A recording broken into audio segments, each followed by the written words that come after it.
I'm going to be rethreading my Husqvarna Viking Designer 1. There's a button over here on the side, and I'm going to push that in. It raises that up. I do have a little buffer headpiece. We're going to call this the cap. The cap is there to hold my thread on. I'm going to take that out of my way, set it down, and stand this up, and take my thread off. Go ahead and just pull my thread out of the machine and rewind this. This is the thread my mom was using. We're going to put it back to what I'm working with. She also has a matching colored bobbin down here.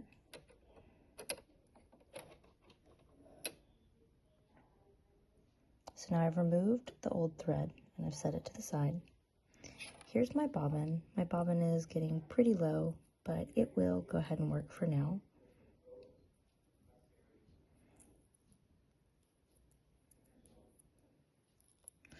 And I'm just going to drop my bobbin in. So there's a little bitty hook right there. And I'm going to make sure that my thread comes underneath that.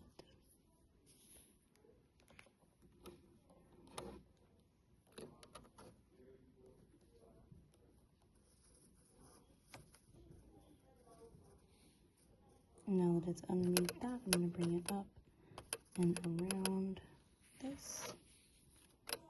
And I'm going to bring it back through and clip it underneath that. Now I'm not going to pull yet. I want to leave it like this. Make sure it's nice and taut.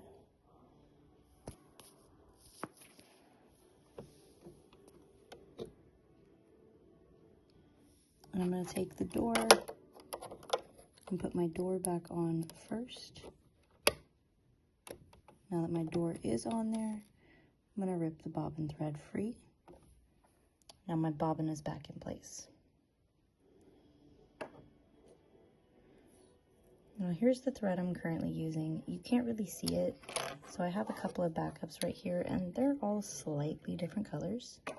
That's okay. I really don't need them to match. You won't be able to see it from the outside of my quilt.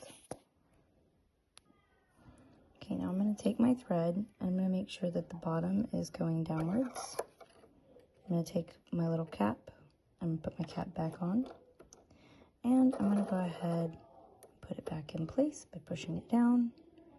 And it's going to come back behind this, up, over, down, back up around this little metal foot right here. And I'm going to bring it down. Now I'm going to have to use my little scissors for this next step. The threader on my machine is quite old and bent. So what I'm going to do is I'm going to bring my foot down for it. But you see, my needle doesn't quite go through that hole. It's off to the side. So what I'm going to do is I'm going to push my needle over ever so slightly to where it's coming through the hole of the needle right there.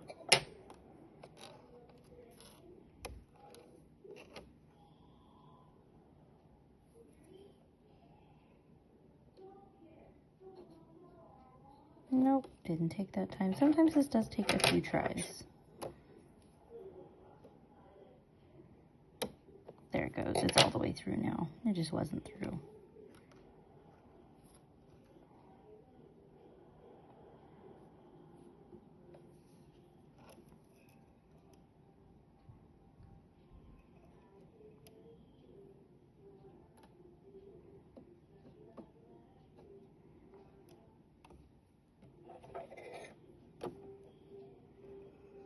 All right, now my machine is rethreaded, and I need to figure out which foot I'm actively using right now. Because I'm starting a new block,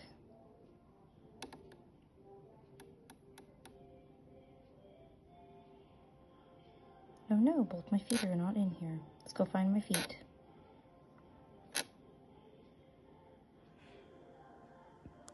Okay, so on my machine, I actually have this little drawer right here where I can use to store my extra feet and my extra bobbins. And this is the foot that I'll be using on the second part of my my stars.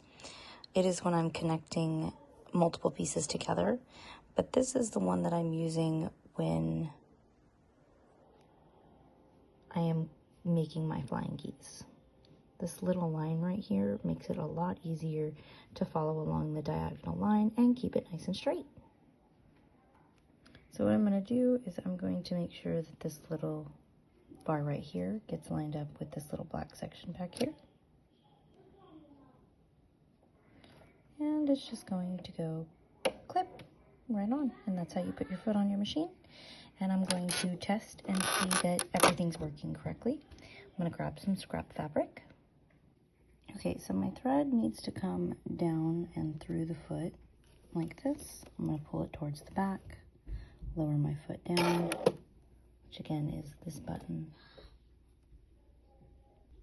All right, now that I've got my foot down, I'm holding my thread. I'm just going to do a little test stitch real quick.